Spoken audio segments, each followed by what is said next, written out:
Mitra Pas FM, tiba saatnya kita ikuti bersama kajian Kitab Fikih Fathul Qorib bersama Ustadz Sutrisno LC MPD dari Pondok Pesantren Al Isti'anah, Pelangitan, Pati. Selamat mengikuti. Assalamualaikum warahmatullahi wabarakatuh. Makin pas, makin pasti, Pas FM pasti. Bismillahirrahmanirrahim. Mitra Pas FM yang dirahmati Allah, pertama-tama segala puja dan puji hanyalah milik Allah Subhanahu wa Ta'ala. Dan bersyukur karena dalam kesempatan sore kali ini kita masih diberikan nikmat hidayah, masih diberikan kesehatan, sehingga kita bisa bersua kembali berkumpul lewat udara dalam program kajian Kitab Fikih, Kitab Fathul Qorib.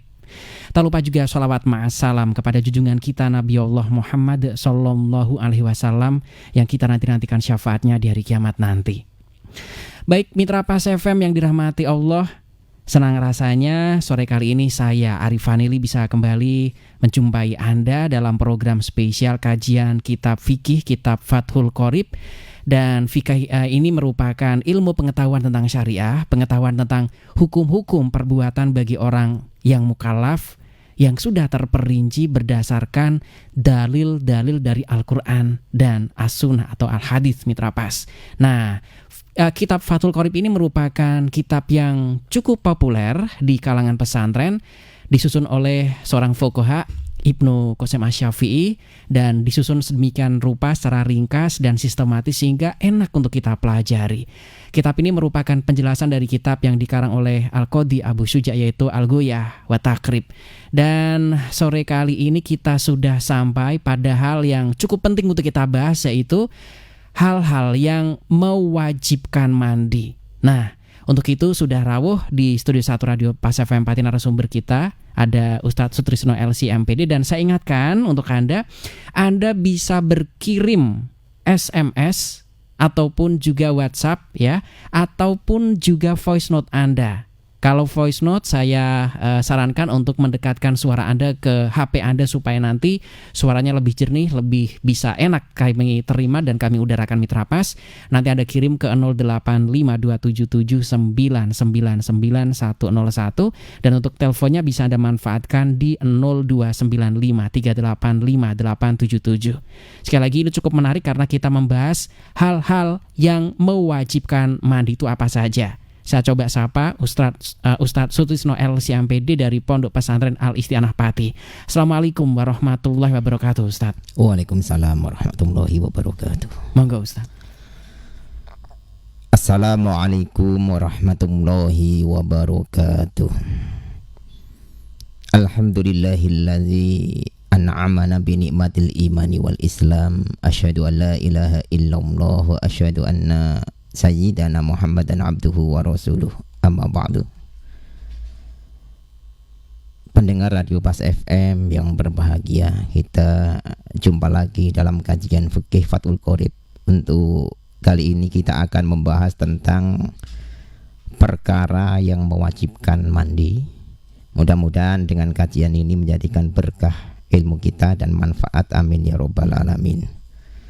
Bismillahirrahmanirrahim. Qala al-mu'allifu rahimahullahu ta'ala wa nafa'ana bihi wa bi ulumihi fid dharaini, amin ya rabbal alamin.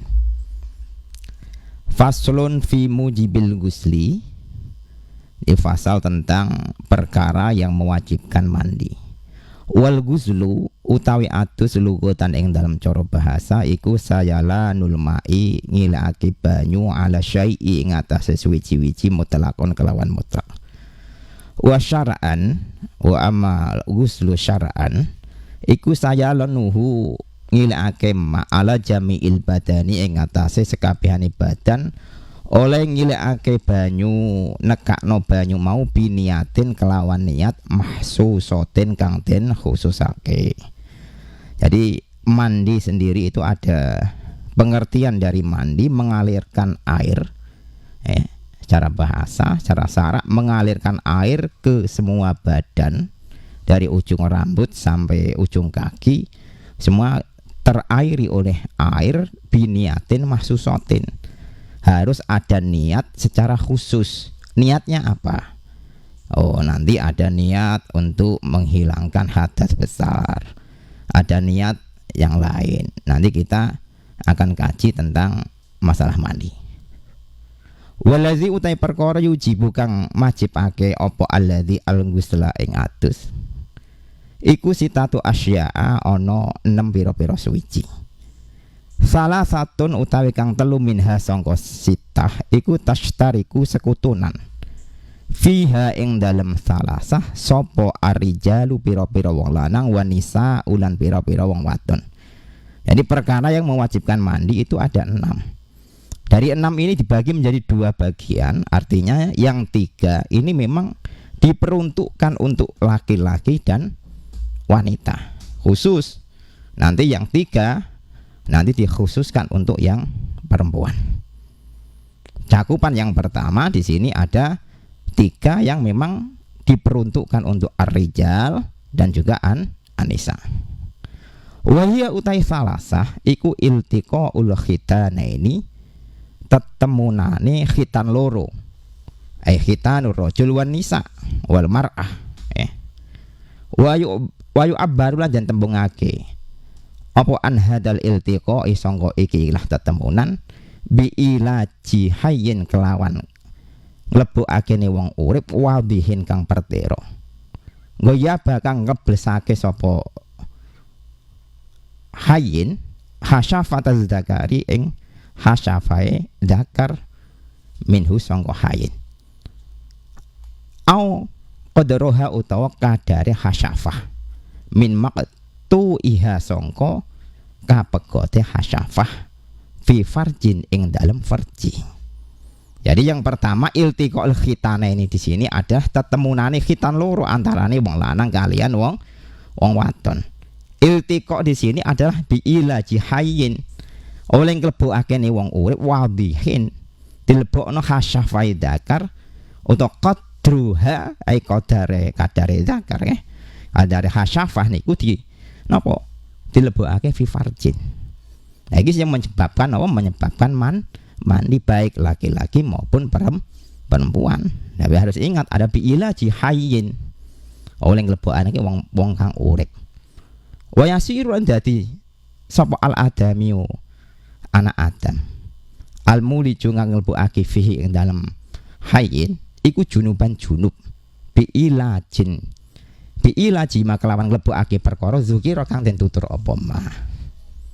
Nah, nalikane napa oleh nglebokake mau iku masuk kategori napa junub. Amal mayitu anapun utai mayit.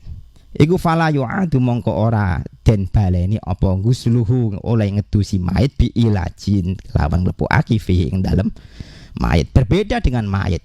Dari redaksi yang pertama adalah bi'ilaji hayyin. Nglebokake wong urip artinya padha-padha urip nalikane ning kono kok napa bersetubuh antara laki-laki dan perempuan yang menyebabkan apa junub. Artinya di sini memasukkan zakar ke farji sama-sama hidup. Nek kok wong ana sing wis ninggal nalikane ana napa kapundhut istrine kapundhut ternyata suamine malah nalikane bar didusi kok ijek malah dijima.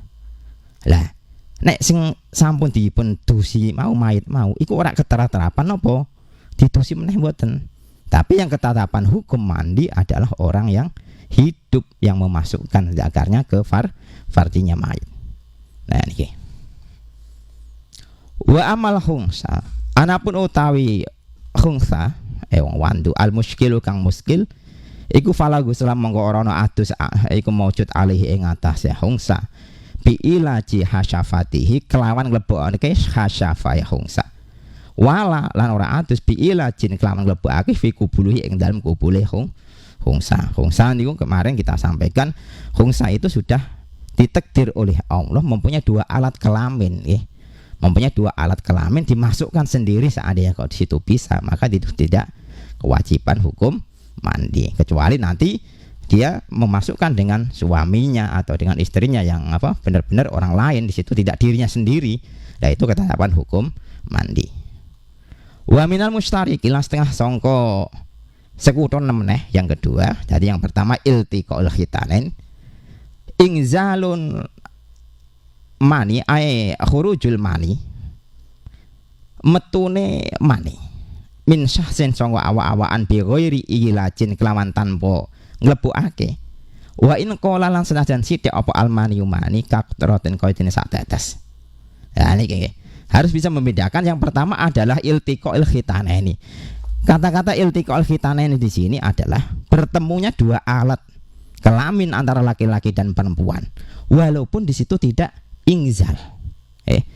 Yang penting hasyafah itu adalah kadar yang yang atas, yang pucuk itu masuk ke farjinya seorang perempuan, baik di situ ingzal maupun tidak. Yang namanya iltiqa, bertemunya dua alat kelamin tadi. Nah, ini sudah mewajibkan mandi, sudah masuk nggih, dalam kategori sudah masuk. Yang kedua ini ingzal. Ada khurujul mani min sahsin binggori ilajin, tanpa memasukkan alat kelamin. Lu kok bisa nanti dalam keadaan ikhtilam, dalam keadaan apa? Tidur, atau enggak dalam keadaan tidur. Dia melihat, seandainya ada orang laki-laki melihat TV atau melihat seorang perempuan, ternyata di situ inzal, sama nanti kewajiban mandi. Walaupun sedikit, takut rotin. Walau kanat lan senajan ono apa kutroh ala launi dami ing atase warnane getih. Sampai nopo ono warnane getih apa mani ini. Ya ada. Itu sudah ada proses. Kalau nggak salah seperti orang yang sering melakukan jima lama terus sampai nanti warnanya mani itu tidak putih, bahkan ada yang sampai warnanya darah. Tapi itu masuk kategori mani.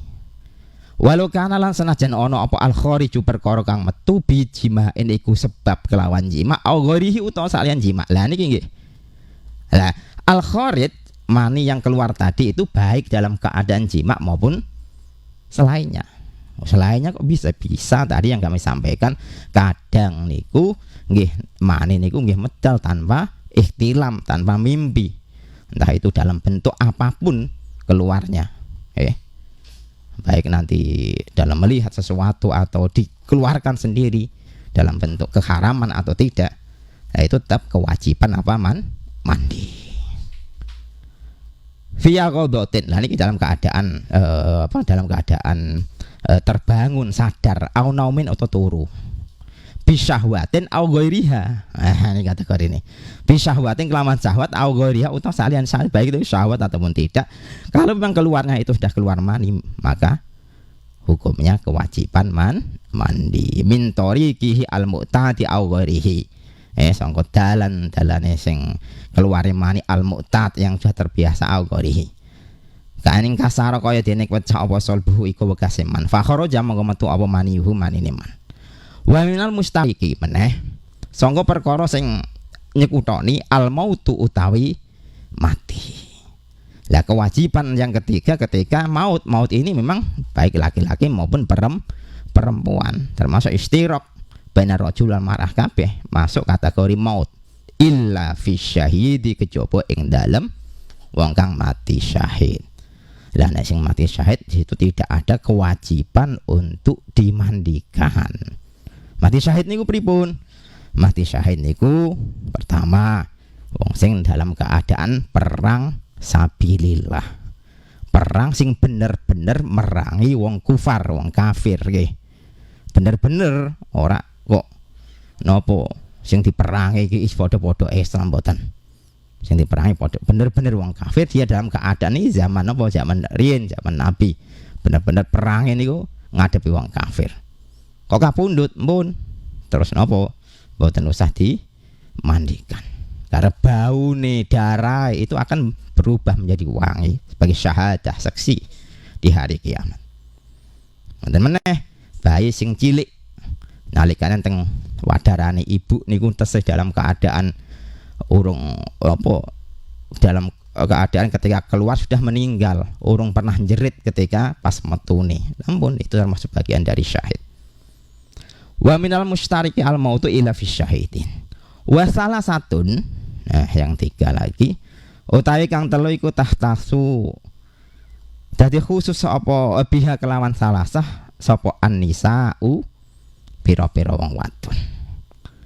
Sing nomor telu napa sing bagian sing nomor loro yang tiga yang akhir ini dikhususkan untuk yang perempuan. Wahya utai salasah iku al haidu haid.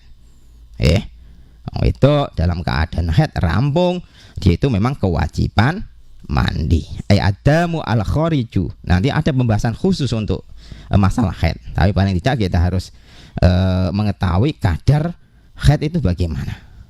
Adamu al khariju min nimro'atin.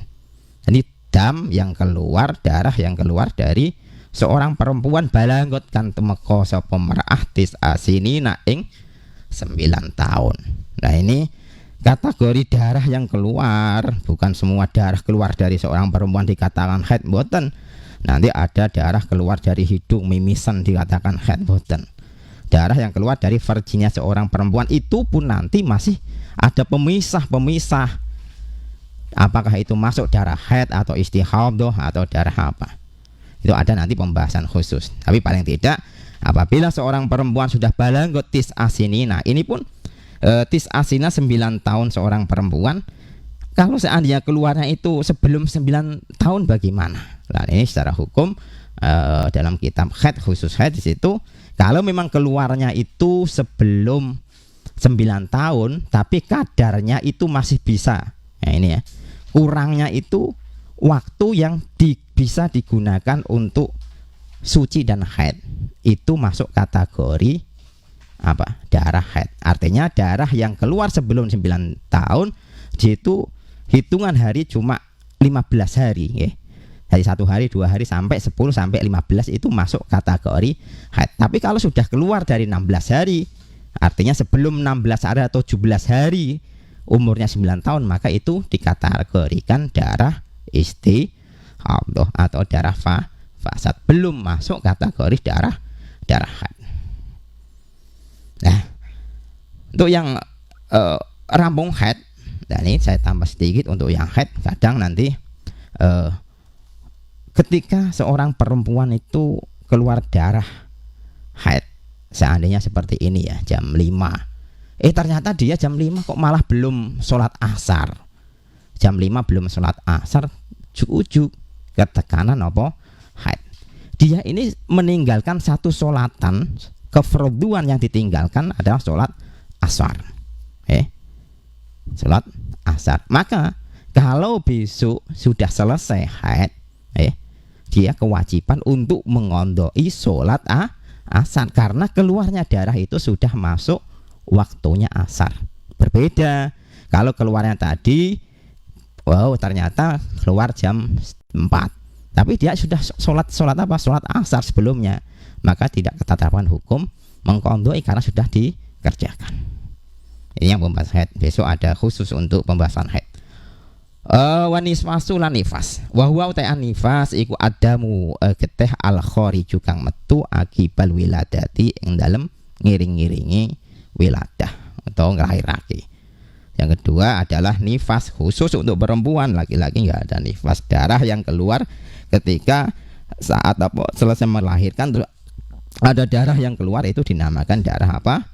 Darah nifas. Fa inahu mongko satemene nifas iku mujibun, wajib akil gusli maring atus kotan secara pasti. Jadi wajib ketika nifas, maka di situ kewajiban untuk mandi. Wal wiladatulan wiladah. Wiladah ini melahirkan. Jadi ada hukum nifas, ada hukum wiladah. Ini sama-sama mewajibkan mandi. Nifasnya wajib, mandi nang mengkon wis rampung ya. Wal wiladah juga ketika melahirkan ini hukumnya nanti kewajiban mandi. Al mashubatu kang den barengi bil balali kelawan teles-teles. Utawi wiladah iku mujibatun yo wajib akil gusli maring adus kotan secara pasti. Nah ini yang berbarengan dengan al balal, balal teles-teles, basah-basah yang bersamaan dengan lahirnya anak. Wal mujarodatulan nopo ngijeni anil balali songko teles-teles mujibatun iku turyo wajib akil gusli maring adus fil asohi yang dalam kaul kang soheh. Ternyata ini al balal, baik al balal sing barengan karo nopo wiladah wau teles-teles utawa mujarodah tanpa ada al balale, kok ana teles-teles anil balali niku ya tetap mujibatun lil gusli, tetap wajib apa? Kewajiban untuk mandi kalau memang di situ melahirkan. Walhasil kita simpulkan secara ringkas, di sini ada 6 perkara yang mewajibkan mandi. 6 perkara sebenarnya ini itu sudah pada masuk hadis Nabi al-ma'u minal ma' gitu. Masuk pada seorang perempuan ketika keluar mani itu juga masuk kategori ini. Yang pertama tadi ada 3 perkara yang memang diperuntukkan untuk laki-laki dan perempuan. Yang pertama ada iltiqaul khitanaini. Ini bertemunya 2 alat kelamin yang ujungnya itu hasyafahnya itu masuk ke dalam farjinya seorang perempuan. Maka baik itu inzal maupun tidak, baik itu keluar mani maupun tidak, ketika sudah masuk hasyafahnya maka kewajiban untuk mandi. Siapa yang mandi? Keduanya, laki-laki dan perempuan. Yang kedua inzal. Yang inzal ini baik dalam keadaan yaqadhah, dalam keadaan sadar maupun naum. Inzal itu baik bersetubuh tadi inzal atau dia inzal gara-gara perkara yang lain, ikhtilam, nah maka itu kewajiban untuk mandi. Yang ketiga maut, yaitu kematian. Maka yang wajib itu yang meninggal atau ya yang ketetapan hukum nantinya yang hidup. Yang ketiga tahtasu biha anisa, yang dikhususkan untuk perempuan yaitu al-haid wan nifas dan wiladah. 3 ini yang dikhususkan untuk seorang perempuan. Ini secara ringkas Mas Ari untuk kajian fikih pada sore hari ini. Baik, kami mengundang Anda untuk berdiskusi. Silakan pertanyaan-pertanyaan kami nantikan. SMS WhatsApp Anda boleh kirim di 085277999101.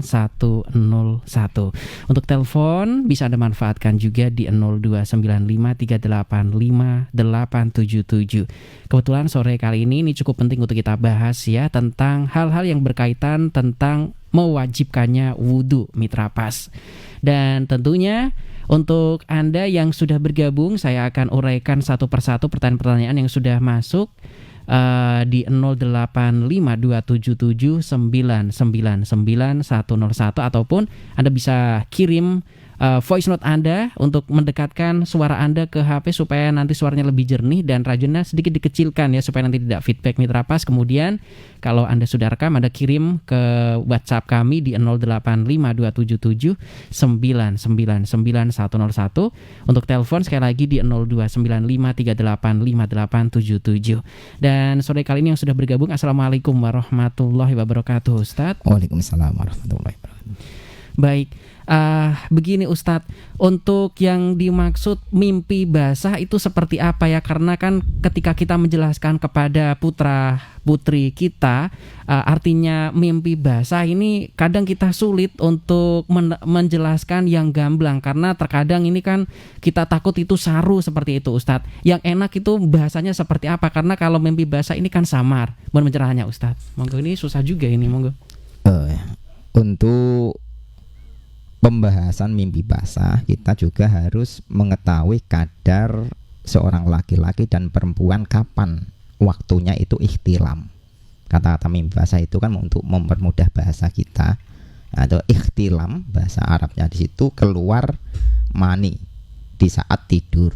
Nah, kalau laki-laki itu kan kadar hukum seorang laki-laki dihukumi balik adalah ikhtilam, keluarnya mani, dan itu biasanya sudah masuk kategori umur 15 tahun untuk yang laki-laki. Lalu yang perempuan nanti masuk kategori waktunya haid ada 9 tahun. Nah, kalau masih kecil belum sampai umur itu ya mungkin ya memang kemungkinan besar tidak sampai ikhtilam atau keluar mani. Lah, untuk menjelaskan itu ya paling tidak seorang orang tua mungkin memberi satu arahan, ada sesuatu yang memang ketetapan hukum secara syara seorang laki-laki maupun perempuan itu memang diwajibkan untuk mandi. Lah, diwajibkan untuk mandi ini diantaranya adalah ikhtilam atau keluarnya mani, dan ciri-cirinya juga harus ya disampaikan secara jelas. Ikhtilam itu mani adalah seperti ini, keluarnya beda dengan maldi ataupun wadi. Maksudnya ketika keluar itu memang ada rasanya, rasa dalam artian rasa lezat gitu. Jadi ada rasa lezat keluarnya, dan maninya sendiri keluarnya itu tidak dalam keadaan capek, tidak dalam keadaan sakit. Ya, itu keluarnya dalam keadaan fresh biasa. Nah, ini Mas Ari, dan yang paling pokok untuk ibu untuk memberi satu pengarahan pada anak harus dicarikan solusi. Ketika memang ibu belum bisa menyampaikan ini, maka diajarkan untuk dekat sama ustadz atau dengan para kiai untuk menjelaskan itu. Nah, terima kasih.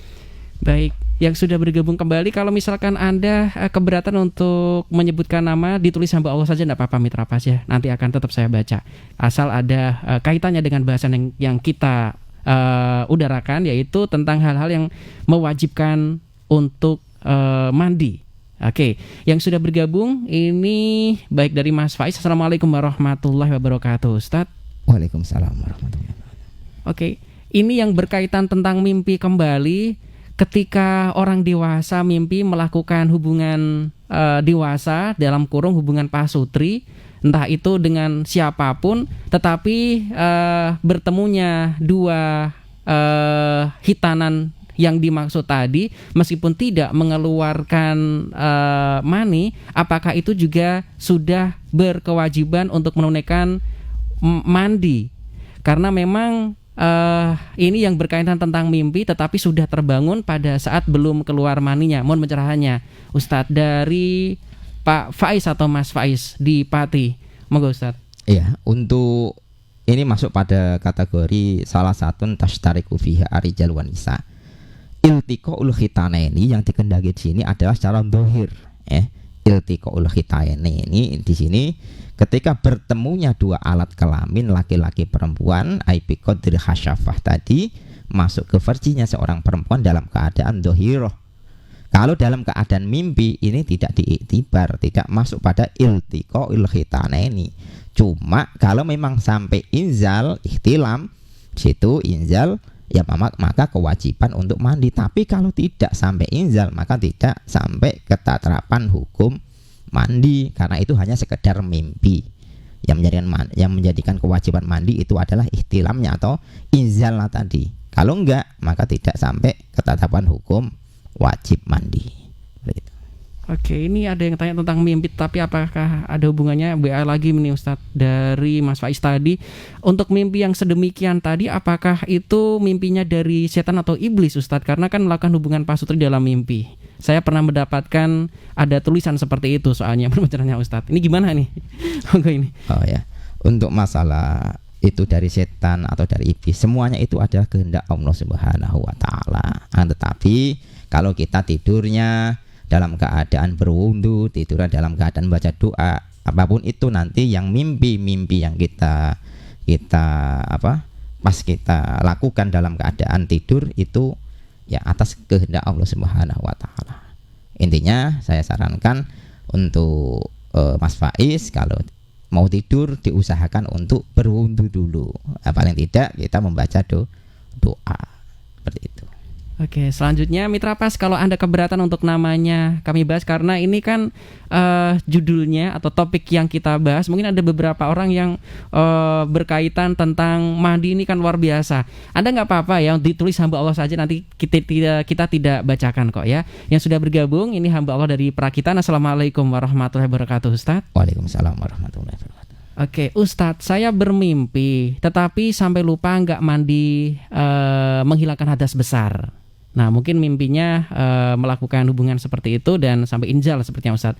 Nah, ingat-ingat wudhu sholat isya seperti itu Ustadz. Sedangkan saya sudah melakukan sholat 5 waktu. Nah, itu hukumnya bagaimana ya Ustadz? Karena posisi lupa, hadas besar. Padahal orang kalau hadas besar kan diharamkan untuk melakukan peribadatan seperti sholat dan lain sebagainya ini. Mohon pencerahannya Ustadz, monggo. Untuk kejadian ini itu masuk kategori nisyan ya, lupa yang memang tidak disengaja.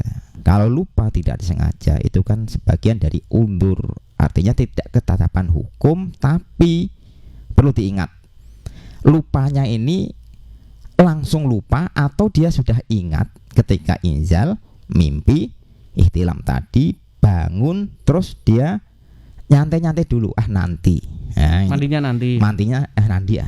Ternyata dia lupa. Setelah lupa malah terus langsung wudhu, sholat subuh, sholat asar, sholat duhur sampai 5 waktu. Nah ini kelupaan yang ada di jeda disengaja tadi ini yang menjadikan dosa. Tapi kalau benar-benar lupa setelah dia mimpi terus ya tidak sadar terus dia wudhu, lupa wudhu, sholat. Nah ini tidak sampai hukum dosa karena dia benar-benar lupa. Tapi kewajibannya sama, baik yang disengaja tadi ada jeda yang disengaja nanti terus dia lupa atau memang langsung lupa, semuanya itu ketetapan hukum mengqadai sholatnya. Langsung seketika ketika ingat dia langsung mandi wajib. Setelah mandi wajib dia mengqadai sholat yang ditinggalkan. Catatannya ketika mengqadai itu tidak harus pada waktu sholat apa tidak. Ketika mau mengqadai sholat duhur tidak harus waktunya duhur, tidak boleh semuanya diqadai dalam satu waktu pun itu boleh. Duhur, asar, maghrib tadi diqadai semuanya karena dia harus secepatnya untuk mengqadai, tidak boleh menunda-nunda terlalu lama seperti itu. Oke, yang sudah bergabung ini berani ada yang sebut namanya juga ini Ustadz, Mas Dani atau Pak Dani dari Sidomukti. Assalamualaikum warahmatullahi wabarakatuh Ustadz. Waalaikumsalam. Oke, mau tanya, kalau setiap hari sering mengeluarkan mani pagi, siang, sore, malam, dan itu disengaja, hukumnya bagaimana Ustadz? Ini tanya hukumnya, nggak masalah mandinya Ustadz. Mohon pencerahannya, monggo. Oh ya, ini disengaja, ini kan begini. Disengaja itu kalau yang disengaja keluar mani ditempatkan yang benar, artinya sama istri ya, keluar mani dikeluarkan istri, nggak apa-apa, boleh. Keluar mani dalam keadaan jima sama istri, bersetubuh sama istri pagi, sore, siang, malam, nggak apa-apa karena itu memang syariat hukumnya sah, boleh-boleh saja. Yang tidak boleh, nah ini dia mengeluarkan sendiri atau dikeluarkan orang lain, tidak istri, atau dia dengan cara melihat sesuatu biar keluar. Lah ini yang dilarang oleh syariah. Yang diperbolehkan tadi harus ada jalurnya sama istri, atau bermimpi, tidak ada kesengajaan keluar, ternyata dalam mimpi itu keluar, lah itu nggak masalah. Catatan yang tidak boleh Bapak tadi, disengaja dikeluarkan baik dengan tangannya atau dengan orang lain yang mengeluarkan, bukan istri, atau gara-gara dia memang melihat sesuatu biar syahwat terus keluar, lah itu hukumnya haram. Baik, selanjutnya Mitra Pas, kalau kita membahas tentang fikih ya, berkaitan tentang mandi besar, haid, nifas, ini memang rada-rada tanda kutip Mitra Pas, tapi tidak apa-apa, itu lumrah. Monggo Anda bisa tanyakan, tidak apa-apa ya, silahkan. Kalau Anda kebingungan untuk merangkai kata-kata, nanti coba saya haluskan kalau misalkan mungkin di situ rada kasar, tidak apa-apa. Yang sudah bergabung, Assalamualaikum warahmatullahi wabarakatuh Ustadz. Waalaikumsalam warahmatullahi. Dari Mas Imam di Tambah Mulia Jakenan, begini Ustadz, saya kan mimpi basah malam hari, terus saya bangun Ustadz, hujan, hawanya dingin banget, mau mandi saya takut dingin dan takut sakit, terpaksa dong saya tidak mandi dan tidak sholat subuh. Yang coba saya tanyakan adalah apakah saya wajib mengqadha sholat subuh yang saya tinggal tadi? Terima kasih atas penjelasannya, mohon pencerahannya Ustadz, monggo. Ya, untuk ketika mimpi keluar mani atau ikhtilam tadi, kemudian keadaannya dingin sekali, nggak mandi, ternyata malah kelantur orang ngelakoni sholat subuh. Nah ini tetap kewajiban untuk mengqadai sholat subuh. Ketika bangun, ternyata malah jam 7, nah gitu kan, jam 7 bangun, ya udah langsung mandi, setelah mandi langsung sholat subuh. Subuh itu katanya kalau sebelum matahari naik itu nggak boleh sholat. Nah, yang nggak boleh sholat itu sholat mutlak. Itu tetap wajib langsung cepet-cepet mandi, terus setelah itu sholat subuh dengan niat mengqadai sholat subuh seperti itu. Oke, berikutnya yang sudah bergabung dari Pak Adi. Assalamualaikum warahmatullahi wabarakatuh Ustadz. Waalaikumsalam. Mumpung sebentar lagi juga akan Ramadan, saya ingin menanyakan ketika melakukan hubungan pasutri, kemudian kan ini kalau misalkan mandinya terlalu dingin pagi-pagi sebelum subuh, ini kan bisa bikin masuk angin. Nah, kalau misalkan dilakukan setelah subuh, lah itu kan sudah posisi harus bersuci, harus tidak boleh melakukan hal-hal yang berkaitan yang tidak boleh membatalkan puasa. Nah, bagaimanakah solusinya menghadapi hal seperti ini, Ustadz? Kemudian subuhnya biar bisa tertolong bagaimana? Mohon pencerahannya. Ini bagi yang sudah umur 30-40 kena dinginin biasanya kan masuk angin, Ustadz. Mohon pencerahannya ini, monggo ini. Kalau dalam keadaan puasa, yang kewajiban itu pertama kan gini, ketika kita bersetubuh malam hari terus mau mandi nanti yang penting kita sudah niat puasa dulu. Niat puasa udah masuk waktu subuh, udah agak nggak terlalu dingin, kita baru mandi. Meskipun hadas besar, meskipun hadas besar itu tidak membatalkan puasa dan tidak dilarang. Kewajiban kita adalah niatnya. Untuk puasa adalah niat puasa. Yang penting kita malam sudah ada niat puasa. Untuk mandinya boleh kapan-kapan. Artinya jangan sampai keluar waktu subuh. Ya, waktu subuh itu kita masih ada waktu subuh, sedikit agak tidak terlalu dingin, kita mandi terus sholat subuh dalam keadaan tidak qadha sholatnya, dalam keadaan adaan. Boleh, tidak masalah. Seperti itu. Untuk Bapak besok kalau waktunya puasa nggak masalah, ketika sudah kumpul sama istri nanti mandinya nggak apa-apa, yang penting niat puasa. Setelah niat puasa nanti lihat jam, yang penting belum keluar waktunya subuh, terus kita mandi terus baru sholat subuh, boleh. Oke. Maksudnya keluar waktu keluar subuhnya masih ada, belum habis ya, belum habis. Artinya biar tidak sholat kita qadha gitu. Oke, masih diperbolehkan untuk melakukan ibadah salat subuh, harus cepat-cepat wudu mandi besar. Kemudian yang sudah bergabung kembali dari Pak Dani tadi sudah saya bacakan ya. Apabila ada hal yang kurang kurang lengkap bisa ditanyakan lagi Mitra Pas, enggak apa-apa. Yang sudah masuk, Assalamualaikum warahmatullahi wabarakatuh, Ustaz. Waalaikumsalam. Dari siapa lagi, Mas Pak Joko?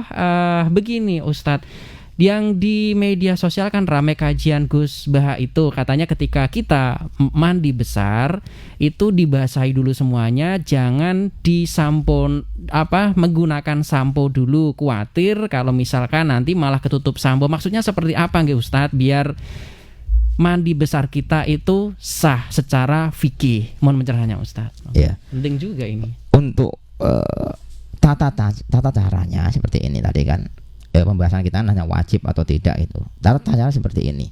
Ini kan dalam redaksi ini adalah saya lanuhu ala jami'il badani biniatin mahsusotin. Ya. Jadi mengalirkan air ke semuanya anggota tubuh kita. Mulai dari rambut sampai kaki, semuanya harus terairi oleh air. Nah, ini termasuk bagian dari basuhan yang wajib. Mandi, ketika air kita tuangkan ke rambut, ini harus semuanya merata dulu.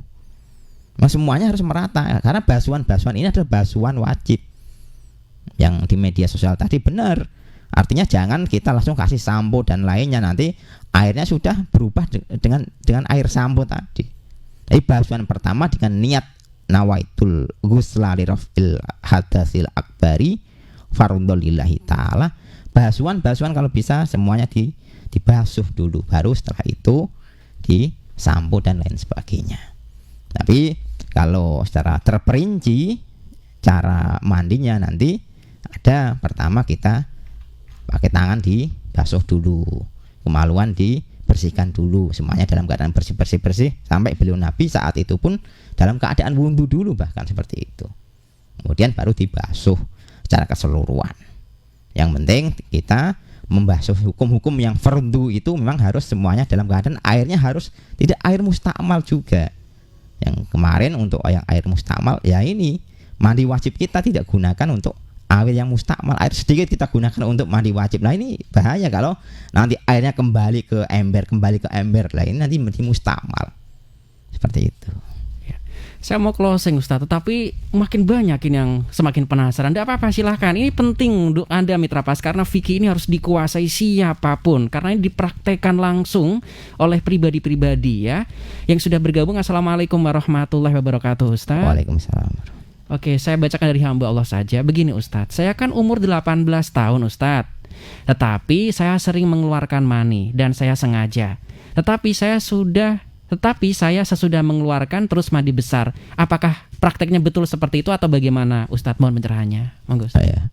Kalau hukum praktek mandinya langsung mandi itu memang benar. Yang salah itu jangan dikeluarkan dengan kesengajaan, itu yang dilarang ya. Untuk ya umur-umur seperti itu memang yang umur-umur 18 apa ya? tahun 18 tahun, 17 tahun ke atas, umur-umur yang memang harus bisa mengendalikan diri. Lah sampai kalau tidak dikeluarkan khawatir zina, lah itu pembahasan lain. Tapi kalau ditahan ya memang harus ditahan, nggak boleh setiap waktu dikeluarkan, itu memang hukumnya dosa. Karena itu untuk menahannya bagaimana? Nah, ini dianjurkan untuk puasa. Diusahakan ya bergaulnya juga sama teman yang memang tidak menimbulkan syahwat, karena pengen mengeluarkan itu kan karena ada syahwat. Syahwat itu bisa lewat nador, melihat, atau pergaulan sesama teman, lah mengakibatkan syahwat itu terus pengen mengeluarkan. Nah, untuk ini yang penanya saya arahkan, coba perlahan-lahan dihilangkan itu dengan cara puasa Senin Kemis, atau ya bagaimanalah cara pergaulan atau cara memandang, melihat, karena sesuatu yang kita lihat itu akan menimbulkan hati ini bergerak. Apakah timbul syahwat atau timbul zikir itu tergantung pada pandangan pertama kita dan setiap hari pergaulan kita. Karena itu bahayanya mengeluarkan itu tanpa ada hukum halal, itu bahaya sekali. Ya, seperti itu. Oke, yang sudah bergabung kembali Bapak Kurnianto atau Mas Kurnianto. Assalamualaikum warahmatullahi wabarakatuh Ustadz. Waalaikumsalam. Begini Ustadz, saya kan alhamdulillah gemuk ini Ustadz. Jadi ketika mandi, lipatan-lipatannya ini harus saya kosoi, tulisannya seperti itu Ustadz. Karena memang saya pernah mendapatkan informasi bahwa pada saat mandi ini harus hati-hati dan seluruh badan tidak boleh ada yang terlewat.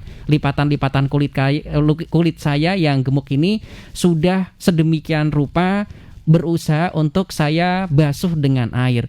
Pertanyaannya, saya kan ini gemuk Ustadz, kalau misalkan kelupaan bagaimana? Katanya besok akan jadi apa ini ya? Katanya besok akan jadi saksi kalau misalkan tidak atau terlewat tidak kena basuhan pada saat mandi besar. Mohon pencerahannya Ustadz. Iya, untuk Bapak yang Pak Kurnianto, mudah-mudahan diberi kesehatan terus, amin, diberi panjang umur. Untuk dalam keadaan badan yang sangat gemuk, memang secara hukum syariat semuanya akan ketetapan hukum syariat. Artinya kalau kita mandi memang secara keseluruhan harus terbasuh, itu benar sekali. Lipatan-lipatan bahkan di bawah kuku ini, kalau dari sawah ada kotoran hitam, lumpur-lumpur itu pun memang harus dibersihkan, karena semuanya itu harus terbasuh oleh air. Benar, ketika nanti besok di hari kiamat itu sebagai syahadah, sebagai saksi, oh ini ternyata saya belum dibasuh ketika pas mandi besar. Nah, oleh karena itu secara syariah hukum seperti ini kita menjelaskan bagaimana pentingnya mandi, sehingga memang harus hati-hati dalam mandi besar itu. Oleh karena itu Bapak, walaupun dalam keadaan gemuk, mudah-mudahan diberi kesehatan terus dan bisa menjalankan hukum syariah ini. Mandi dengan hati-hati, asal sudah kita yakini itu sudah beres. Kalau ada yang 1, 2 masih ada yang ketinggalan, nah ini tidak dengan kesengajaan kita. Nah ini yang menjadikan syariah itu tidak terlalu mengetatkan di situ. Sudah kita semuanya kita basuh, tapi ternyata masih ada yang kelewatan. Lah itu tanpa ada kesengajaan, nah ini hukumnya dimakfu. Seperti itu Mas Ari. Baik, Ustadz, kita sudah di penghujung acara, bentar lagi maghrib. Mungkin ada beberapa poin-poin penting yang ingin panjenengan tekankan berkaitan tentang mandi besar ini atau mandi jinabat ya kalau bahasa yang lainnya. Mohon pencerahannya Ustadz.